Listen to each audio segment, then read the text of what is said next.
Bonjour et bienvenue à ce troisième cours sur l'intégration.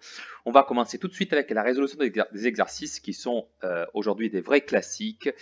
Alors, je vais donc commencer par le premier, donc qui nous dit que dans un repère orthonormé, on considère la droite delta passant par les points A et B et que cette droite est la représentation graphique d'une fonction f.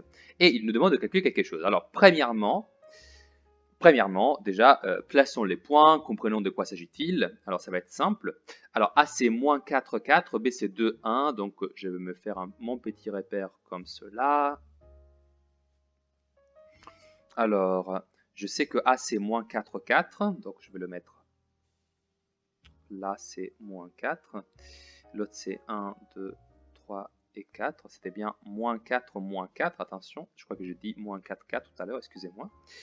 Donc ça va être à peu près le point A. Le point B, c'est 2 moins 1.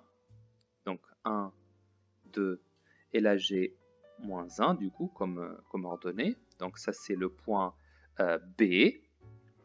Super. Et il nous dit que cette droite est la représentation graphique d'une fonction f. Or on sait que les droites,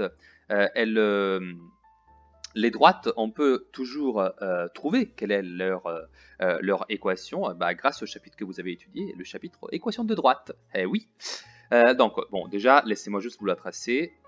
Je prends une règle, je me la mets, j'essaie de bien la mettre. Je serre un peu. Voilà. Je crois que je peux être satisfait. Et donc, je trace une droite qui ressemblera à peu près à cela. Ok, bon, ok. Et bien maintenant, essayons de trouver quelle est du coup cette équation. Mais est-ce vraiment nécessaire? Ça peut être très utile, oui. Là, je dirais que c'est nécessaire. Alors, pour la trouver, je vous rappelle, il y a une technique très très simple. Vous savez, une équation de droite, c'est une équation de la forme y égale mx plus p. Peut-être que certains l'auront vu plutôt écrite y égale ax plus b. D'accord? C'est une fonction du coup affine. Donc le but sera à la fin d'obtenir une fonction f de x qui est rien d'autre qu'une fonction affine. Bon. Mais du coup, pour déterminer l'équation de la droite, il faut toujours partir par le calcul du coefficient directeur. Et le calcul du coefficient directeur, j'espère que vous vous rappelez de la formule. Si ce n'est pas le cas, je vais vous la rappeler moi-même. Eh bien, la formule, c'est, je fais, donc c'est la droite par les points A, B, hein, d'accord? N'oublions pas l'ordre. Donc, je vais prendre YB moins YA. Vous voyez, l'ordre est inversé par rapport à l'ordre des points. Et ensuite, j'ai XB moins XA, et ça va me donner le coefficient directeur. Donc ici, M, je le calcule aisément, hein, ça se calcule, et ça me donne comme résultat, du coup, YB, c'est moins 1, auquel je vais soustraire YA, donc moins 4, donc ça fait moins 1 moins 4. Et au dénominateur, j'aurai xb, donc c'est 2, moins 4, encore une fois. Donc ici, je fais le calcul et je trouve 1 plus 4, ça fait 3. Et au dénominateur, je trouve 2 plus 4, ça fait 6. Donc m est égal à 1 demi. Ok, super, excellent. Du coup, je sais que y est égal à 1 demi x plus p. Et bien, pour trouver P, maintenant, je peux soit regarder quelle est leur donnée à l'origine dans le graphique, mais pour être plus précis encore, je peux juste utiliser le passage par un des points. Comme je sais que cette équation passe, je sais donc que la droite D, appelons-la D, passe par 2 moins 1, donc je remplace les coordonnées dans l'équation et ça va me donner du coup, alors 2 moins 1, ça fait que si x est égal à 2, j'ai mal écrit, excusez-moi, voilà, si x est égal à 2, alors ça doit me faire moins 1. Très bien. Et du coup, je fais le calcul. Du coup, ça donne moins 1 égale à 1 demi fois 2, ça fait 1, plus P. Et du coup, ça veut dire que P est égal à moins 2, juste en résolvant l'équation. Et donc j'ai trouvé que l'équation de cette droite, c'est y égale 1/2 x moins 2. Ce qui est cohérent parce que bon, là mon dessin il n'est pas très précis, mais vous voyez bien que l'ordonnée à l'origine ici est à peu près moins 2. D'accord? Donc ça c'est cohérent. Bon, donc ici quand il me demande de calculer l'intégrale entre 5 et 15 de f de x 1 dx, ce que j'ai à faire c'est juste de calculer en fait.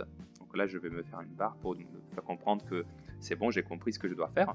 Donc l'intégrale entre 5 et 15 de f de x 1 dx, c'est l'intégrale entre 5 et 15 de 1/2 x plus, excusez-moi, moins 2, c'est ça que j'ai trouvé, 1 dx.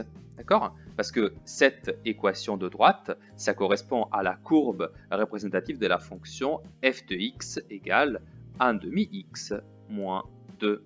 Excellent, excellent. Bon, maintenant que j'ai ça, il va falloir calculer cette r. Alors, du coup, regardons un peu qu'est-ce que j'ai ici. Alors, déjà, je veux arriver à 5.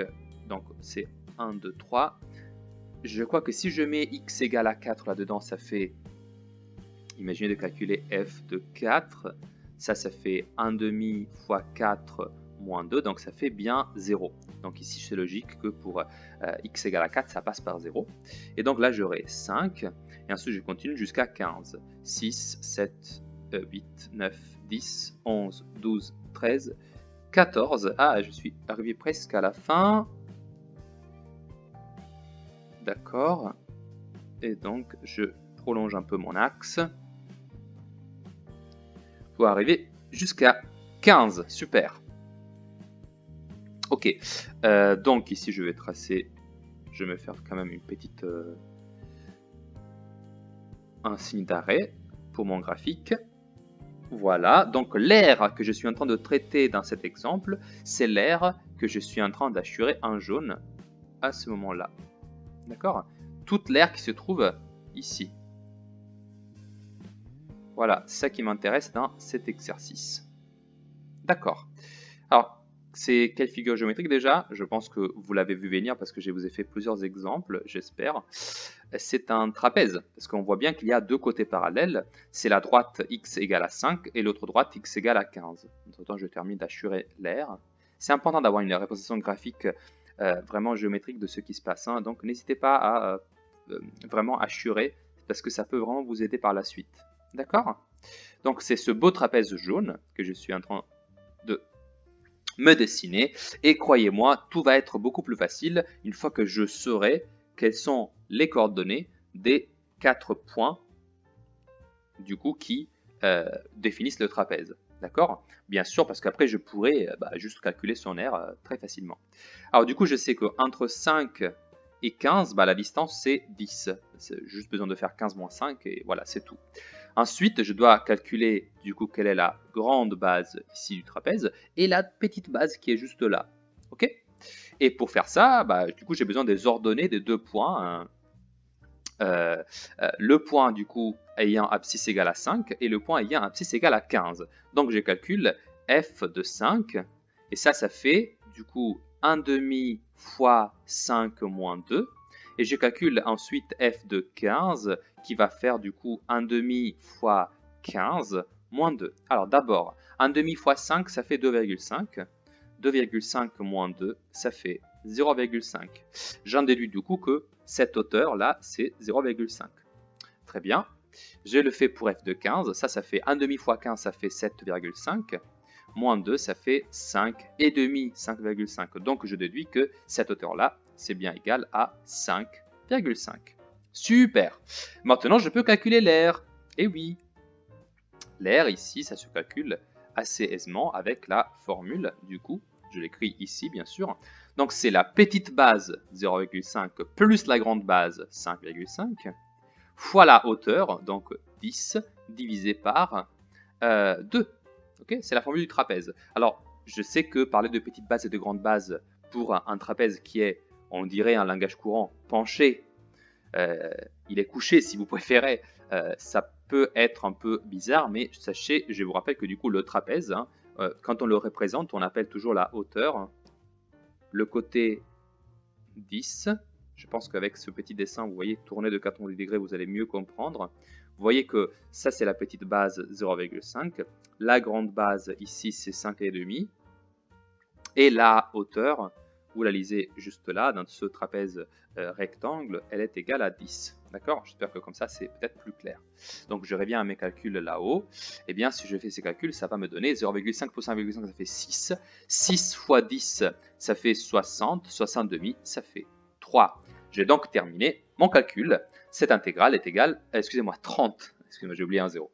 Donc, ce calcul d'intégrale, ça me donne comme résultat 30. Donc, l'aire du trapèze est bien égale à 30. Ok, passons à l'exercice suivant. L'exercice 10. Soit phi, la fonction définie sur 0,10 par phi de x égale à ça. Ah, très intéressant parce que du coup, il est en train de nous définir une fonction cette fois-ci. C'est l'intégrale de la fonction t plus 2. Alors, toujours, je vous l'ai déjà dit, en donner une représentation graphique, ça va nous aider énormément. Alors, je me trace un joli repère orthonormé et je vais commencer par tracer la courbe de la fonction t plus 2. Alors t plus 2, donc si je marque ça c'est 1, ça c'est 2, 3, 4, 5, etc. Alors si je veux tracer une droite, la manière la plus simple c'est de faire un petit tableau de valeurs, donc x, et ici je vais mettre x plus 2 parce que c'est la fonction en fait. Hein. Regardez, moi je prends la fonction intégrande, hein, t plus 2, et si je l'écris comme une fonction, ça fait du coup x plus 2, okay, hein, sachant que je peux changer le nom de la variable, combien me semble. Là, je vais juste tracer la fonction x plus 2, autrement dit t plus 2, et donc j'ai besoin de 2 points. Je prends x égale à 0, ça me fait 0 plus 2, donc 2, et je peux prendre une autre valeur de x à mon plaisir, par exemple x égale à 2, et ça fait 2 plus 2, ça fait 4. Donc il me suffit là de placer le point 0,2 qui est là, le premier point, et ensuite de placer le point 2, 4, qui est lui juste ici, et de les relier avec une règle pour trouver quelle est ma droite. Alors du coup, je fais exactement ce que je viens de dire. Voilà. Et là, je peux tracer, du coup, tac, une belle droite. Je la fais très longue. Vous comprendrez, je pense, pourquoi très vite. Ok. Très bien, ça c'est la droite. Et donc, qu'est-ce que je sais? Je sais que phi de x, c'est l'intégrale de cette fonction entre 0 et x. Alors ça veut dire que si x est une valeur, imaginons du coup, x peut varier, je ne sais pas quelle est sa valeur, donc imaginons que x c'est ça. Ça veut dire que phi de x, ça correspondra à l'aire assurée, du coup, je vais le faire en rouge pour être cohérent avec la valeur de x, du coup c'est cette aire-là. Voilà, tout ça. Ça c'est du coup l'aire qui est la signification de phi de x, d'accord? Toute cette belle aire-là, voilà, ça c'est phi de x, ok? Et du coup, x peut varier, hein. Je pourrais prendre x et le porter à gauche et à droite, d'accord? Et du coup, l'aire sera plus grande ou plus petite, etc. Bon, maintenant qu'on est clair sur la définition de phi, calculons phi de 0. Alors, commençons du coup par la question A. Phi de 0. Alors, phi de 0 est simple à calculer parce que ça veut dire en fait que j'intègre entre 0 et 0. D'accord? Alors, mais du coup, ça veut dire que c'est comme si j'avais pris x ici et que je l'avais porté à 0. Et du coup, vous voyez, l'aire, ça veut dire qu'elle diminue, elle diminue, elle diminue, jusqu'à ce qu'il n'y ait en fait l'aire d'un seul segment. Mais quelle est l'aire d'un segment? Un segment, il a une seule dimension, donc en fait, l'aire d'un segment, c'est égal à 0. Je n'ai même pas besoin de faire de calcul parce que phi de 0, c'est l'aire d'un segment, c'est le segment entre 0 et 0, donc phi de 0, ça fait 0. D'accord? Parce que c'est l'intégrale entre 0 et 0. Donc vous voyez, je n'ai pas de base dans ma figure géométrique. Il n'y a pas d'aire sur un segment, donc je peux écrire que l'intégrale entre 0 et 0 de t plus 2, ça fait 0. Ok. Et phi de 10, par contre, ça aura une signification géométrique. Parce que si je porte cette fois-ci x jusqu'à 10, alors laissez-moi juste essayer de faire un repère encore. 3, 4, 5, 6, 7, 8, 9 et 10. Donc j'arrive jusque là. Et bien cette fois-ci avec mon abscisse x égale à 10, j'arrive, bah là, ça commence à faire quelque chose. Ça commence à faire un grand trapèze. Voilà. Ah ouais, c'est plutôt grand quand même. D'accord? Je ne l'assure pas toute parce que ce serait un peu long pour moi. Voilà. Mais du coup, c'est cette terre-là. Et donc, encore une fois, technique du trapèze, comme on a vu ensemble. Hein? Alors, ici, c'est très simple. Je pense que vous êtes tous d'accord avec moi sur le fait que la petite base ici, eh ben, ce sera égal à 2. Vous êtes, je pense, tous d'accord avec moi sur le fait que la hauteur, que je vais prendre cette fois-ci, 1 vers, pourquoi pas. Cette hauteur, c'est la distance entre 0 et 10, donc je pense que vous êtes d'accord avec moi, c'est 10. Et enfin, je prends la grande base, donc c'est celle-là. Voilà. Eh bien, pour connaître sa valeur, je vais devoir calculer du coup l'ordonnée. Donc, l'ordonnée de 10, autrement dit, je retourne à mon petit tableau des valeurs, juste là. Je prends x égale à 10 et je calcule x plus 2, donc ça fait 12. Voilà. Donc, quand je reviens ici à mon calcul, j'écris que ça c'est égal à l'intégrale entre 0 et 10 de t plus 2 en dt. Et ça fait du coup, alors, petite base 2 plus grande base 12. Le tout multiplié fois 10, parce que c'est la hauteur, le tout divisé par 2. Très bien, ça fait 14 fois 10. 14 fois 10, ça fait 140 demi. Et donc, ça fait 70. Très bien, donc phi de 10 est égal à 70. Super. Ok, maintenant, une question intéressante. Donnez le tableau des variations de phi. Ok, alors, ça c'est une question de pure et simple géométrie, hein, d'accord? Il ne faut pas aller trop loin, il ne faut pas aller chercher trop loin. Qu'est-ce que c'est phi? Alors, phi est une fonction définie entre 0 et 10. Donc, en fait, vous voyez que la valeur que je peux choisir pour x, eh bien, elle est coincée dans le graphique que je viens de tracer. Donc, le minimum, c'est ici. Donc, j'ai vu que l'air entre 0 et 0, c'était 0. Et j'arrive jusqu'à x égale à 10. Et là, j'ai une valeur de 70. D'accord? Donc, entre phi 0 et phi de 10, il y a la fonction, elle peut prendre quand même plusieurs valeurs. La question, c'est de se dire, bah, du coup, comment elle varie? Eh bien, regardez géométriquement ce qui se passe, d'accord? Je vais juste effacer un peu, ici. Imaginons du coup de jouer le film de cette fonction, d'accord? Le film de cette fonction, c'est-à-dire, imaginez de du coup commencer à prendre x égale à 0 et puis de commencer à gagner toujours dès la valeur pour x, parce que c'est ça finalement faire un tableau des variations, d'accord? Ça veut dire que je me fais un petit tableau, juste là pour moi. Je sais que x varie entre 0 et 10, et je sais que la valeur de phi pour x égale à 0, bah, ce sera 0. Donc quelque part, ici ou ici, je vais marquer 0, mais d'abord, analysons un instant la situation. Imaginons de du coup commencer à gagner quelque chose. Imaginons de prendre un x assez petit, ça veut dire que ce sera cette aire-là. Alors l'air est toujours positive, donc ça veut dire qu'entre 0 et n'importe quelle petite portion d'air ici, en prenant un petit x juste là, cette aire-là, elle sera positive. Donc je suis passé de 0 à quelque chose de positif. Donc je pense que je peux affirmer sans trop de difficulté que la fonction va être croissante. D'accord? Au moins au début. Regardons un peu ce qui se passe après. Au fur et à mesure, je porte x de plus en plus vers la droite. D'accord? Et en faisant ainsi, bah, je gagne un peu d'air, donc la valeur augmente. Je gagne encore un peu d'air, donc la valeur augmente. Et encore ainsi de suite. Donc ça veut dire quoi? Ça veut dire qu'au fur et à mesure que x augmente vers la droite, eh bien la fonction, donc l'air total entre l'abscisse 0 et l'abscisse où je suis arrivé, elle augmente aussi. Donc la fonction, elle est tout le temps croissante. Et elle est croissante jusqu'à la fin, donc jusqu'à x égale à 10, et là ça vaut 70. Voici donc le tableau des variations que je peux obtenir. Vous voyez, c'est juste un pur raisonnement géométrique. Et enfin, dans un repère orthonormé du plan, tracer la courbe représentative de phi. Et oui, parce que finalement, qu'est-ce qui nous empêche en fait de juste écrire l'expression explicite de phi? Eh bien, parce qu'on peut. Et oui, bien sûr qu'on peut. On peut parce que si on remarque juste la définition, on sait que c'est l'intégrale entre 0 et x de t plus 2, 1 dt. Ok. Et ça, c'est quoi, en fait? Bah, c'est l'aire de n'importe quel trapèze. Et donc, pour faire l'aire d'un trapèze, cette fois-ci, je veux à la place de travailler avec une valeur finie, je vais travailler avec x. Et donc, laissez-moi juste effacer.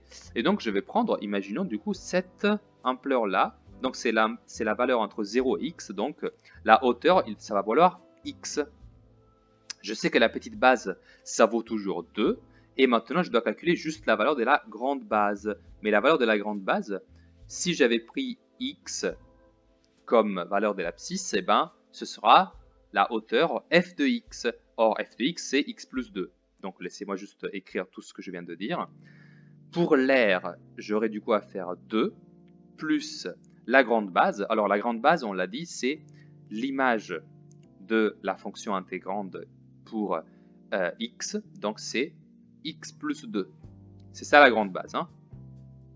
Encore une fois, ça c'est parce que ce point-là, le point noir que je suis en train de mettre en vert parce qu'il est très important, lui, ça vaut quoi? Eh bien, comme la fonction c'est t plus 2, si je calcule t plus 2 pour x, ça fait x plus 2. D'accord? Donc ce point-là, c'est le point x plus 2, et je prends son ordonnée pour la grande base. D'accord? Donc c'est 2 plus x plus 2 fois la hauteur, donc c'est x, le tout divisé par 2. Et du coup, ça fait quoi? Eh bien, ça fait, je fais le calcul, hein, x plus 4, le tout fois x divisé par 2. Et ça, faisons-le, le calcul c'est simple, ça fait x au carré divisé par 2 plus 4x divisé par 2. Et donc ça fait x au carré divisé par 2 plus 2x. Et ça, c'est une fonction que l'on connaît très bien parce que c'est juste une petite parabole. Une fonction polynôme de degré 2, bien sûr, elle admet toujours comme représentation graphique une parabole, ne l'oublions pas. Donc, si je veux donner sa représentation graphique de l'intervalle 0,10, tout ce que j'aurai à faire, ce sera de calculer entre 0 et 10 quelle est la valeur, quel est le sommet en particulier de cette parabole. Ce que je peux faire très aisément, c'est un calcul très simple. Vous le savez, c'est un calcul classique. Le sommet de la parabole, le sommet S, ça se calcule avec la formule moins b sur 2a avec les coefficients du polynôme, point virgule, l'image de moins b sur 2a. Hein, donc ça va être très simple. Et si je calcule ça pour ma petite fonction, je trouve que son sommet c'est égal à, alors b c'est égal à 2, donc ça fait moins 2, divisé par 2 fois 1,5, donc ça fait 1. Et donc, je vois que la première coordonnée, c'est moins 2. Et donc ici, je dois mettre f de moins 2. Donc, ça veut dire que je dois calculer... Excusez-moi, c'est phi. Hein. Ici, elle s'appelle phi, cette fonction, ne l'oublions pas. Donc, phi de moins 2, elle est égale à... Alors, moins 2 au carré, ça fait 4 divisé par 2, ça fait 2 du coup. Plus 2 fois moins 2. Voilà. Et ça fait du coup 2 moins 4. Donc, le sommet, c'est pour la valeur, excusez-moi, 2 moins 4, ça fait moins 2. Donc le sommet, c'est un moins 2, moins 2. Voilà. Ça veut dire du coup que la parabole, elle est située ici. Donc, moins 1, moins 2, moins 1, moins 2. Ça, c'est son sommet, bien entendu. Ok, ça, c'est S, le sommet de la parabole. Et maintenant, pour la tracer, moi, qu'est-ce que je sais? Je sais déjà que phi de 0 est égal à 0 parce que je l'ai calculé. Et donc, je sais que la parabole en particulier, elle va faire ça. Okay, elle aura aussi une autre branche dont on ne s'intéresse pas parce que nous, on veut la représenter entre 0 et 10. D'accord? Et donc, je sais qu'après la parabole, elle va continuer à grandir, comme ça. Et malheureusement, j'ai pris un espace trop petit pour tracer jusqu'à 10. D'accord? Mais si vous le faites à la calculatrice, vous trouverez très aisément quel est du coup son graphique. Et vous allez donc voir que la fonction elle est bien croissante, comme on l'avait dit, entre 0 et du coup 70. Voilà, j'espère que c'est clair maintenant. Ouf, ça m'a pris beaucoup de temps pour le corriger, mais je trouve que c'est un exercice très intéressant. Ok, on va maintenant passer à la partie cours. Nous sommes donc au cours. Je reprends là où je m'étais arrêté la dernière fois, c'est-à-dire avec cette incroyable découverte, c'est le fait que quand je dérive une fonction intégrale, je trouve la fonction intégrande, donc la fonction qui est en dessous du signe d'intégrale, d'accord? La fonction f. Très bien. Alors, pourquoi ça pourrait m'être utile? Eh bien, je vais vous l'expliquer avec un exemple. Alors, cet exemple, je le fais justement pour que ce soit le plus clair possible, ok? Alors du coup, je vais prendre une fonction que vous connaissez bien et que vous aimez particulièrement. Je rigole évidemment, je prends une fonction que vous connaissez très bien, mais je sais que vous ne lui portez pas forcément un grand amour, mais là, vous allez voir, elle va être plutôt pratique. Alors, je prends cette fonction-là. Quoi? Vous la reconnaissez? Bah oui, bien sûr, c'est notre ami, la fonction exponentielle. Donc ici, je prends f de x égale e à la puissance x. Ok? Donc ça, c'est la courbe de f. Ok? Voilà. Super jusque-là, n'est-ce pas? Et bien maintenant, bien sûr, je veux à un moment donné considérer une intégrale. Et bien du coup, je vais prendre x, je vais me bloquer là en 0, et je vais considérer l'air sous la fonction exponentielle jusqu'à x. Donc oui, il s'agit à peu près de cette portion d'air là. Ok? Je vais vous écrire ça, ne vous inquiétez pas. Il s'agit ici d'être en train de considérer l'intégrale entre 0 et x de la fonction exponentielle. Du coup, j'écris e dt, 1 dt, parce que x, je l'ai déjà utilisé, je ne peux pas l'utiliser deux fois. Ok?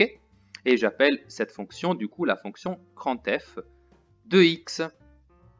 Ok. Eh bien, imaginez qu'est-ce que cela voudrait dire de pouvoir connaître quelle est la valeur de grand f de x. Ça voudrait dire que si je calcule f de, par exemple, 1, eh bien, j'aurai la valeur précise de l'air sous une courbe. Donc, vous voyez, ce n'est pas une droite, hein, ce n'est pas un polygone, ce sera l'air sous une courbe, donc l'air sous une tâche, quelque chose qui n'est pas un segment.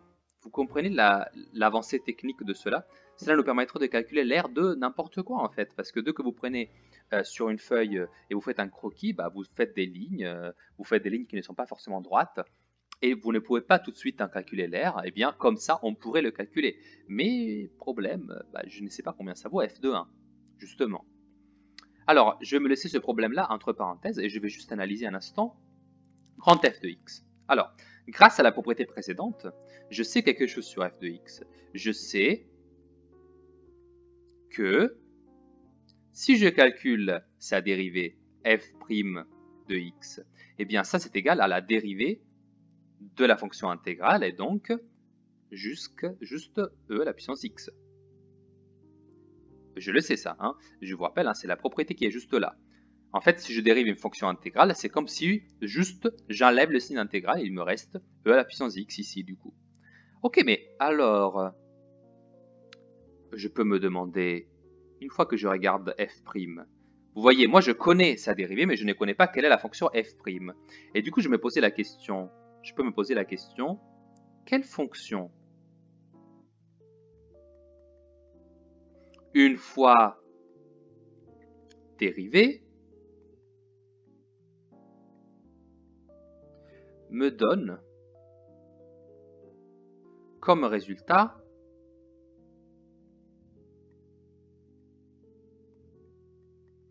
e à la puissance x.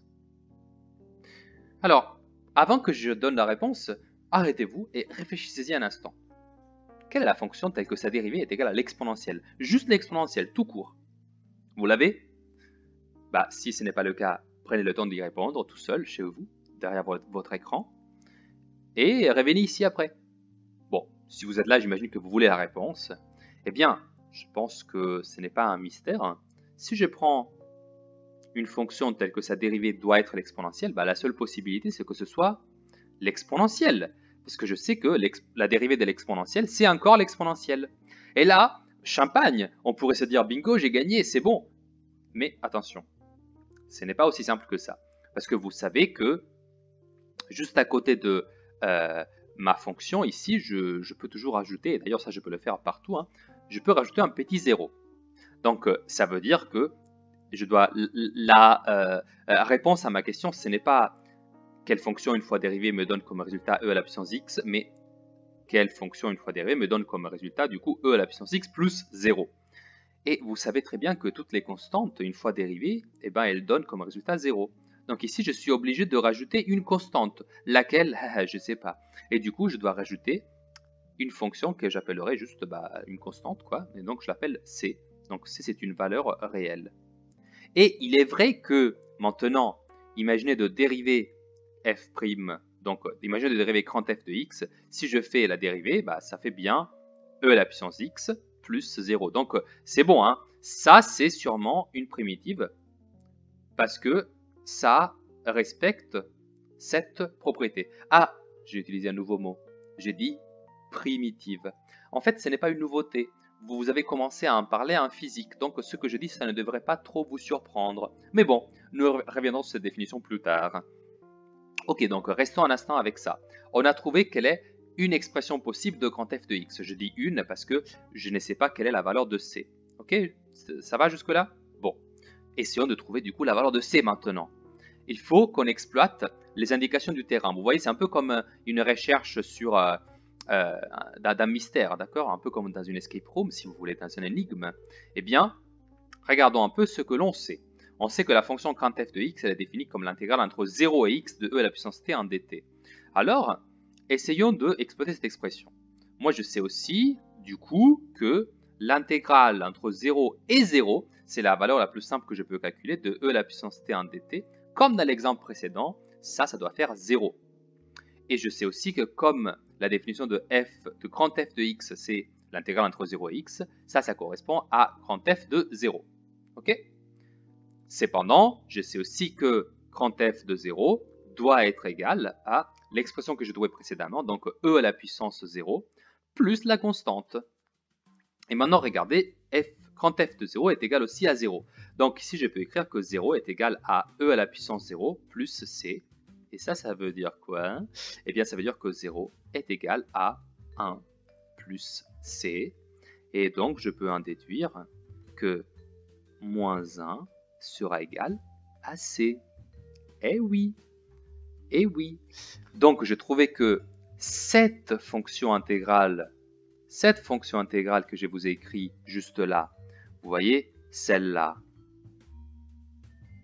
eh bien, je peux connaître quelle est sa vraie valeur. Je peux la connaître maintenant. Je peux dire que grand f de x sera donc égal à e à la puissance x plus la constante moins 1. Donc, grand f de x est égal à ça. Et alors, je peux enfin retirer ma parenthèse et écrire à la place du point d'interrogation quelle est l'aire entre du coup 0 et 1 sous la fonction exponentielle. Ce sera égal à e à la puissance 1 moins 1. Parce que vous voyez que ici, je suis simplement en train de calculer pour x égale à 1 cette fonction. Donc je remplace x égale à 1 là-dedans et je trouve que la valeur c'est e moins 1. Sauf que e, c'est une valeur numérique constante, donc je n'ai pas besoin de le réécrire différemment. Donc ça c'est juste e moins 1. Si je veux un peu l'approcher, je sais que e c'est égal à peu près à 2,7. 2,7 moins 1, ça fait à peu près 1,7. Ok.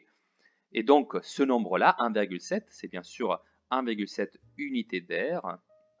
Et ça veut dire que l'air que je viens d'assurer, l'air que j'ai assuré ici, l'air sous une courbe qui n'est pas une droite, donc l'air de quelque chose qui rassemble de plus en plus à un objet que il y a quelques mois seulement, vous n'aurez pas été capable de concevoir comme quelque chose de calculable. Eh bien, cette aire-là, elle est maintenant non seulement calculable, mais vous l'avez calculé, vous savez très pertinemment que cette aire-là, ça vaudra à peu près 1,7. Et on le sait grâce à ce nouveau chapitre appelé l'intégration. Alors, comment on a fait donc pour calculer l'aire sous cette courbe? On a exploité cette recherche de la fonction qu'une fois dérivée me donnait comme résultat e à la puissance x. Et on l'a dit, hein, ça se dit la recherche des primitives. Donc, je vais donc maintenant donner la définition de primitive pour comprendre exactement ce que ça veut dire une primitive. Nous allons donc commencer par donner la définition de qu'est-ce que bien une primitive. Alors, définition. Alors, soit la belle fonction f, une fonction définie sur un intervalle que j'appellerai comme ça s'appelle intervalle, je l'appellerai i. Alors, une primitive de la fonction f sur l'intervalle i est une, attention, hein, une fonction grand F définie et dérivable sur i, bien sûr, excusez-moi, définie et dérivable sur i, dérivable parce qu'on doit pouvoir en faire la dérivée sur i, tel que f' est égal à petit f. Et donc, j'encadre cette relation magique, j'encadre le nom que ça, c'est une primitive. Et vous avez, j'espère, compris avec l'exemple précédent, pour quelle raison rechercher les primitives, ce sera notre intérêt primordial dans ce chapitre. C'est parce que c'est comme ça qu'on va pouvoir calculer les intégrales des fonctions les plus compliquées. D'accord? Je vais vous donner du coup encore une autre propriété. Cette fois-ci, c'est un théorème. C'est un théorème que je ne vais pas démontrer pour le moment, pour un manque de temps malheureusement. Mais je dois quand même vous le donner parce que ça va nous aider à traiter donc les primitives. Et c'est un théorème très simple dans son énoncé, hein, qui nous dit que toute fonction continue sur toujours le même intervalle i admettra, donc admet, des primitives sur ce même intervalle. Grâce à ça, on sait qu'elles existent. D'accord? Et une fois que j'ai l'existence, je peux commencer à en chercher. Ok? C'est juste à ça que cela me sert. Je vous renvoie au manuel si vous en voulez la preuve. Hein. Pour le moment, je préfère donc commencer à vous faire des exemples pour vous faire comprendre comment on peut trouver une primitive. Alors, déjà, vous aurez sûrement remarqué qu'on parle toujours de une primitive ou de quelques primitives au pluriel. Pourquoi? Eh bien, parce que ça aussi, c'est un autre théorème qu'il vaut mieux marquer. Mais en fait, je vous l'ai déjà expliqué, la raison pour laquelle ce théorème-là, il faut absolument l'énoncer. C'est que, toujours, si on a les mêmes hypothèses, hein, f défini et continu sur intervalle i et grand f avec la notation primitive, on sait que une fonction f de ce type-là, donc toujours un continu sur i, etc., avec grand f sa dérivée, admet une infinité de primitives sur i, toutes de la forme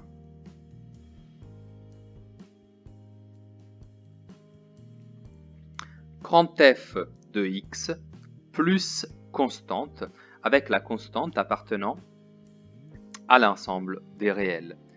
Ça, ce sont toutes les primitives de la fonction petit f.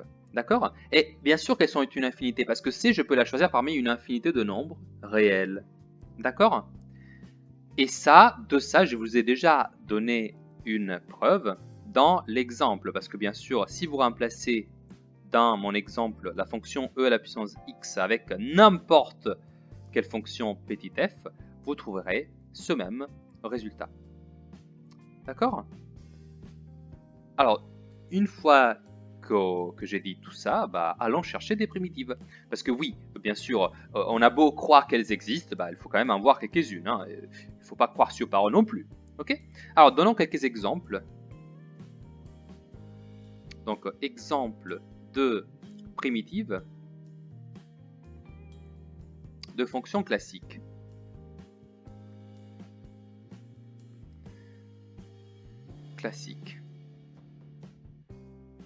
Alors, commençons par des cas simples.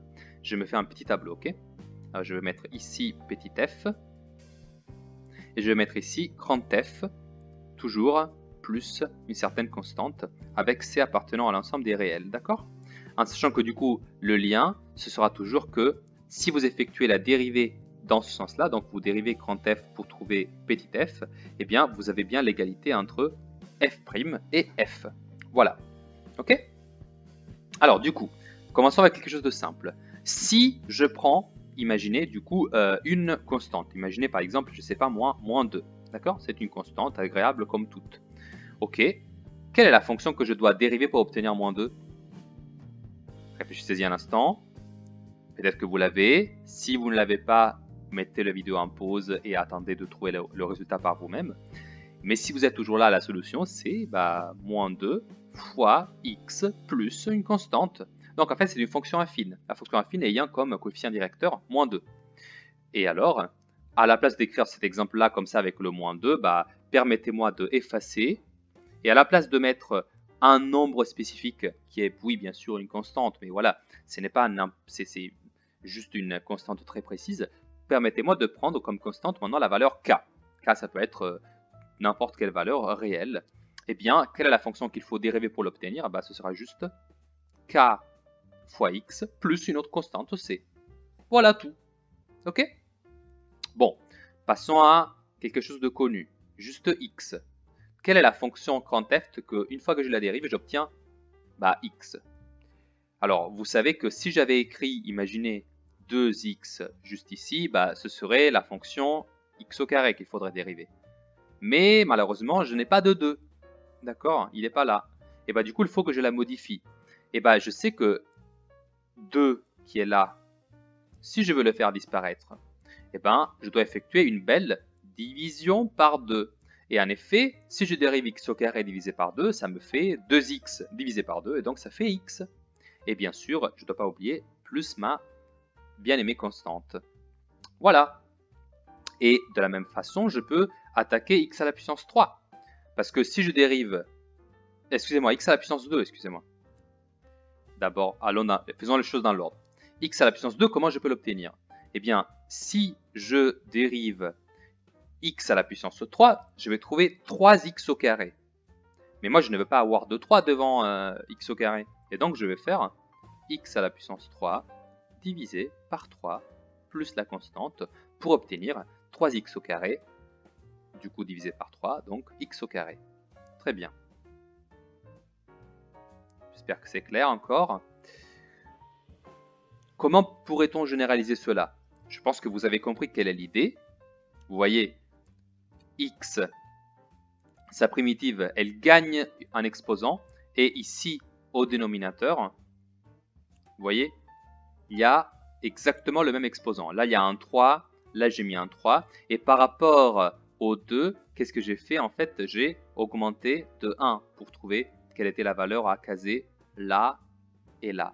Et du coup, faisons ça, mais du coup, en général, si ici j'ai la fonction x à la puissance n, avec n en entier naturel, qu'est-ce que je dois faire?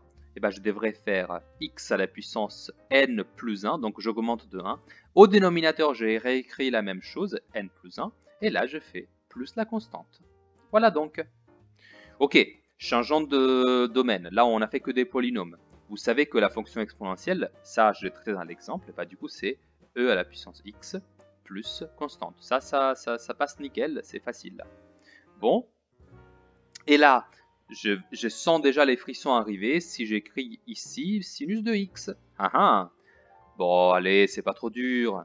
Sinus de x, on en sait quand même pas mal. D'accord? Qu'est-ce qu'on sait? Eh bien, on sait que quand je dérive le cosinus de x, laissez-moi juste vous faire ici une petite parenthèse.